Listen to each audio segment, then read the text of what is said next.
भारत के इस नए सेना प्रमुख के बारे में जानकर चीन की नींदें क्यों उड़ी हुई है? भारत के अब तक के सबसे खास सेना प्रमुख होंगे मनोज पांडे। मनोज पांडे को थल सेना प्रमुख बनाकर चीन को क्या दिखाना चाहता है भारत? बहुत ही खास समय में हुआ है नए सेनापति का ऐलान। बार बार किस तरफ जा रहा है राजनाथ सिंह जी का इशारा? भारत कर रहा है दोस्तों बहुत बड़ी तैयारी। अचानक इतने बड़े कदम किस बात का संकेत देते हैं? ऐसे समय में रक्षा मंत्री का यह कहना कि भारत को हर खतरे के लिए सावधान रहना होगा बड़ा संदेश देता है। दोस्तों, जिन लेफ्टिनेंट जनरल मनोज पांडे को भारतीय थल सेना का अगला सेना प्रमुख नियुक्त किया गया है, उनसे दुश्मन थर थर कांपते हैं। बहुत खास है उनके ऑपरेशन। जी हां दोस्तों, ऑपरेशन पराक्रम में दुश्मन की खटिया खड़ी कर चुके हैं। वे 29वें थल सेना प्रमुख के रूप में कार्यभार संभालेंगे।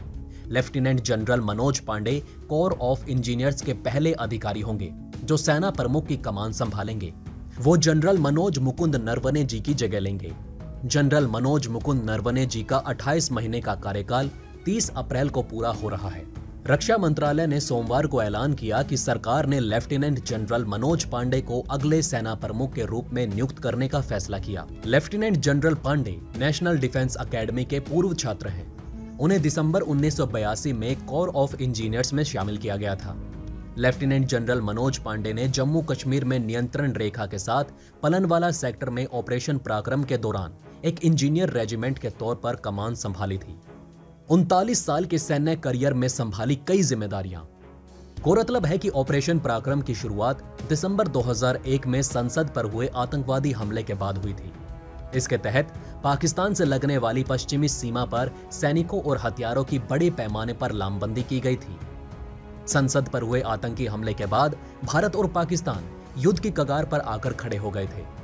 अपने 39 साल के सैन्य करियर में लेफ्टिनेंट जनरल पांडे ने पश्चिमी थिएटर में एक इंजीनियर ब्रिगेड, नियंत्रण रेखा के साथ एक पैदल सेना ब्रिगेड, लद्दाख सेक्टर में एक माउंटेन डिवीजन और उत्तर पूर्व में एक कोर की कमान संभाली है।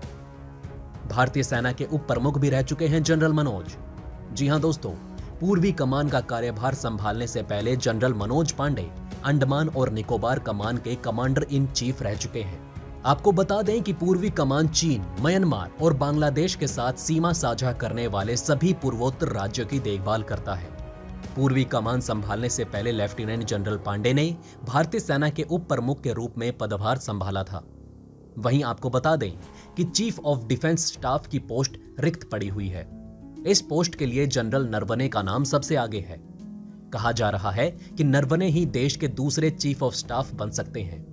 हालांकि इस पर फिलहाल संशय बरकरार है। भारत के पहले सीडीएस जनरल बिपिन रावत थे। पिछले साल दिसंबर में एक हेलीकॉप्टर क्रैश में उनका निधन हो गया। तब से यह पद खाली पड़ा हुआ है। तो चलिए दोस्तों, अब जानते हैं लेफ्टिनेंट जनरल मनोज पांडे जी के सामने क्या होंगी चुनौतियां। दोस्तों, लेफ्टिनेंट जनरल मनोज पांडे ऐसे देश के सेना प्रमुख की जिम्मेदारी संभालेंगे जब बीते 2 साल से पूर्वी लद्दाख में चीन के साथ सीमा पर चल रही सैन्य जटिलताएं अभी भी बनी हुई है।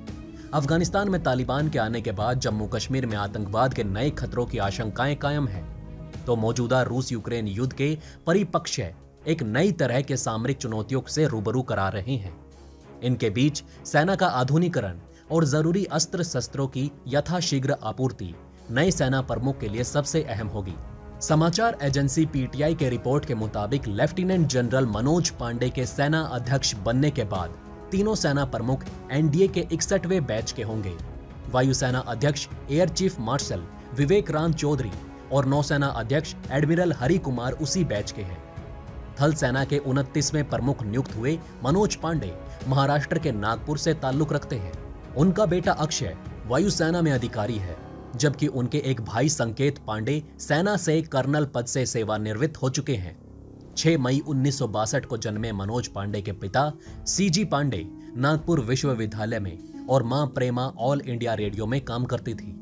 उनकी मां अब इस दुनिया में नहीं है, जबकि पिता नागपुर में रहते हैं। लेफ्टिनेंट जनरल मनोज पांडे को दिसंबर 1982 में बॉम्बे सेप्रेस में कमीशन मिला, जो कॉर्प्स ऑफ इंजीनियर्स की एक रेजिमेंट है। यह ब्रिटेन के कैम्ब्रेले के स्टाफ कॉलेज का एक हिस्सा रहा है। कोर्स पूरा होने के बाद वो भारत लौट आए और पूर्वोत्तर भारत की माउंटेन ब्रिगेड के ब्रिगेड मेजर नियुक्त किए गए। लेफ्टिनेंट कर्नल के पद पर पहुंचने के बाद उन्होंने इथोपिया और इरिट्रिया में यूनाइटेड नेशन मिशन में बतौर चीफ इंजीनियर काम किया। एलओसी पर 117 इंजीनियर रेजिमेंट की अगुवाई की। जी हां दोस्तों, आपको बता दें कि लेफ्टिनेंट जनरल मनोज पांडे जम्मू कश्मीर में एलओसी पर 117 इंजीनियर रेजिमेंट की अगुवाई भी कर चुके हैं। ऑपरेशन पराक्रम के दौरान वो रेजिमेंट कमांडर थे। फिर उन्होंने आर्मी वॉर कॉलेज महू में दाखिला लिया और हायर कमांड कोर्स पूरा किया। इसके बाद उन्हें हेडक्वार्टर 8 माउंटेन डिवीजन में कर्नल क्यू नियुक्त किया गया।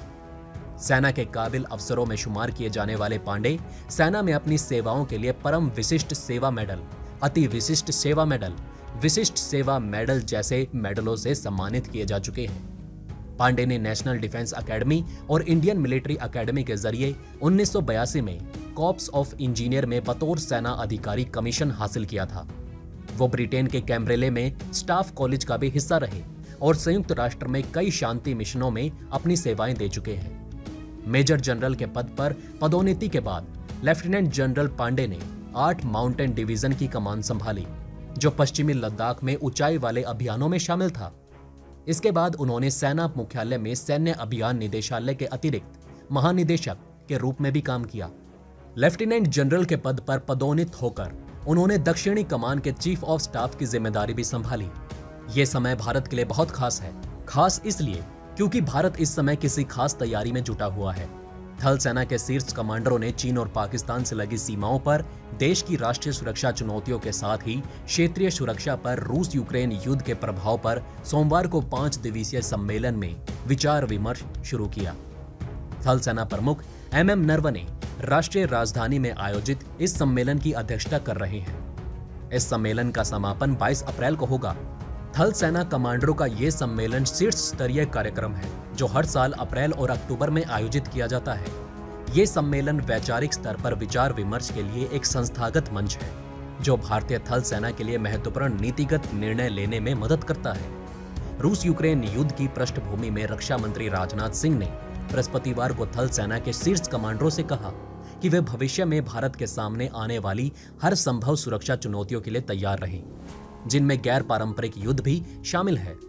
सिंह ने सोमवार को शुरू हुए थल सेना कमांडरों के सम्मेलन में ये टिप्पणी की। रक्षा मंत्री राजनाथ सिंह जी ने किसी भी संभावित स्थिति से निपटने के लिए सेना की परिचालन संबंधी तत्परता के लिए उसकी सराहना भी की। कमांडरों ने चीन और पाकिस्तान की सीमाओं पर भारत की राष्ट्रीय सुरक्षा चुनौतियों की व्यापक समीक्षा की और इसके साथ ही उन्होंने क्षेत्र के लिए रूस यूक्रेन युद्ध से संभावित भू राजनीतिक प्रभावों का आकलन किया। थल सेना ने कहा कि सम्मेलन के दौरान भारतीय थल सेना का वरिष्ठ नेतृत्व सीमा पर युद्ध तैयारियों की समीक्षा, खतरों का आकलन, क्षमताओं का विश्लेषण, क्षमता विकास और युद्ध तैयारियों की योजना पर ध्यान केंद्रित करेगा। भारत और चीन के बीच कई दौर की चली सैन्य और कूटनीतिक वार्ता के बाद दोनों पक्षों ने पिछले साल पैंगोंग झील के उत्तरी और दक्षिणी तट पर गागोरा इलाके में सैनिकों को पीछे हटाने की प्रक्रिया शुरू की थी। इस समय LAC के संवेदनशील सेक्टर में दोनों ओर से 50 से 60 हजार सैनिक तैनात हैं। अब दोस्तों, आप हमें कमेंट सेक्शन में बताइए कि क्या ये बातें आपको पहले से पता थी? अगर नहीं तो इनमें से कौन सी बात आपको सबसे ज्यादा इंटरेस्टिंग लगी? और हाँ, कमेंट बॉक्स में जय हिंद लिखना ना भूलिएगा। तो दोस्तों, हमारे इस वीडियो में हमने आपको बहुत सी बातें बताने की कोशिश की। अगर आपको हमारी ये कोशिश अच्छी लगी हो तो प्लीज लाइक करें इस वीडियो को और इसी तरह की और जानकारी पाने के लिए सब्सक्राइब करें हमारे चैनल को। जितना हो सके इस वीडियो को शेयर करना ना भूलें। धन्यवाद। हम फिर मिलेंगे एक और इंटरेस्टिंग टॉपिक के साथ।